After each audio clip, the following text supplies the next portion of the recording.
एक शाम प्राची टीवी पर सीरियल देख रही होती है, तभी उसकी सास वहाँ आती है।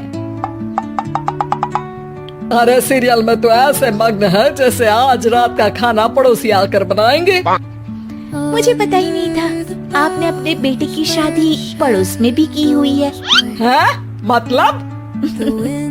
मतलब इस घर में सारा काम बहू ही करती है, आप तो सिर्फ खर्राटे मारती हैं। अच्छा जी, फिलहाल तो तुम आराम फरमा रही हो, चलो जाओ, ये मेरे टीवी देखने का समय है। हाँ, इसीलिए मुझे भगाया जा रहा है। सॉरी, अब तो बिल्कुल नहीं जाऊंगी। प्राची की इस बात पर दोनों सास बहू के बीच टीवी रिमोट के पीछे बच्चों जैसे छीना झपटी शुरू हो जाती है, जिसके बीच श्लोक भी काम से घर वापस आ जाता है। आज मेरी चूहे बिल्ली की जोड़ी किस बात पर झगड़ रही है? अरे तेरे बीवी मुझे टीवी ही नहीं देखने दे रही। अरे तुम्हारी मम्मी मुझे खाना बनाने के लिए फोर्स कर रही है। अरे वाह, ऐसे बेतुके रीजन पर तो बच्चे भी झगड़ा नहीं करते। अरे मुझे कुछ मत बोल, सब इसने ही शुरू किया है। हाँ, जैसे आप तो बहुत दूध की धूली है ना। अरे बस दोनों चुप। प्राची जाओ, खाने की तैयारी करो, और माँ तुम छोड़ो, तुम्हें क्या बोलूं, शांति से अपना सीरियल देखो, मुझे दोबारा लड़ने की आवाज सुनाई नहीं देनी चाहिए। ऐसा बोलकर श्लोक वहाँ से चला जाता है, जिसके पीछे पीछे प्राची भी कुछ न कुछ बड़बड़ाते हुए रसोई में चली जाती है। हाँ, सासू जी को तो कुछ बोलेंगे ही नहीं, बस मुझ पर ही हुक्म चलता है, खाना बनाओ, जैसे मैं इनके घर में खाना बनाने के लिए आई हूँ। इसी तरह शाम बीतती है और रात को श्लोक और प्राची की सास खाना खाकर सोने चले जाते हैं, लेकिन प्राची गुस्से में कुछ खाए बिना काम में ही लगी रहती है।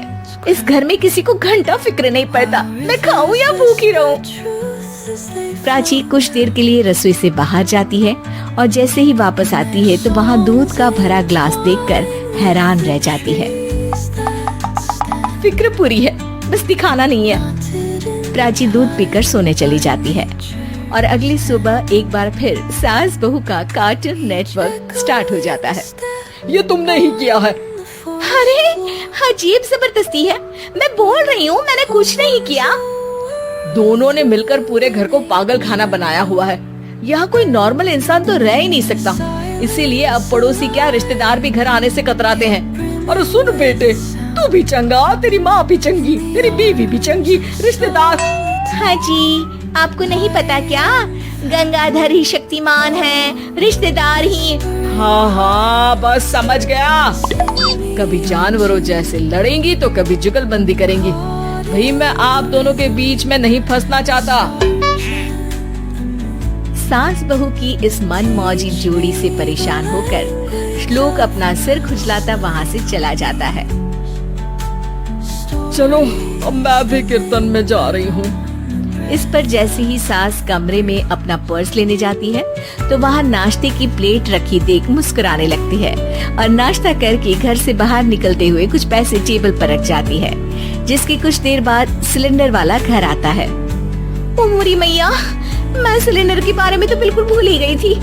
घर खर्च के सारे पैसे भी मम्मी के पास है और श्लोक से बोला तो उल्टा 4 बात सुनाएंगे। प्राची ये सोच ही रही होती है कि अचानक उसका चेहरा चमक उठता है और वो घर में आकर इधर उधर देखने लगती है।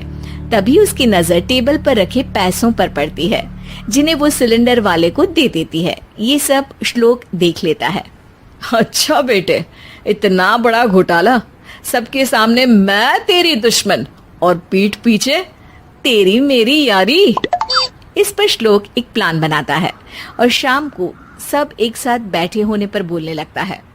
माँ, तुम दोनों की बहुत लड़ाई होती है, इसलिए मैं सोच रहा हूँ कि प्राची को उसके घर छोड़ाऊं, इससे वो भी खुश रहेगी और तुम भी।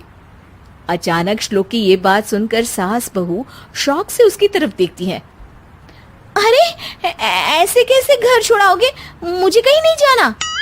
अरे तुमने बोला नहीं पर मैंने सुन लिया, तुम्हें मम्मी के साथ रहना अच्छा नहीं लगता, मुझे पता है।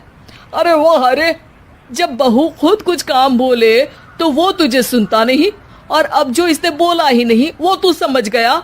जब उसे नहीं जाना तो फिर जबरदस्ती क्यों कर रहा है? अच्छा, फिर आपको मौसी के घर छोड़ाता हूँ, बस अब आप दोनों एक घर में एक छत के नीचे नहीं रह सकती। मैं इस टॉम एंड जेरी की जोड़ी को और नहीं झेल सकता। है? ऐसे कैसे नहीं रह सकते? तुम्हें इतनी दिक्कत है तो तुम्हारा बोरिया बिस्तर पैक कर देती हूँ, लेकिन मम्मी जी कहीं नहीं जाएंगी। बिल्कुल यही सुनना था मुझे। अगर दोनों में इतना ही प्यार है फिर हर वक्त ये लड़ाई का नाटक क्यों करती हो?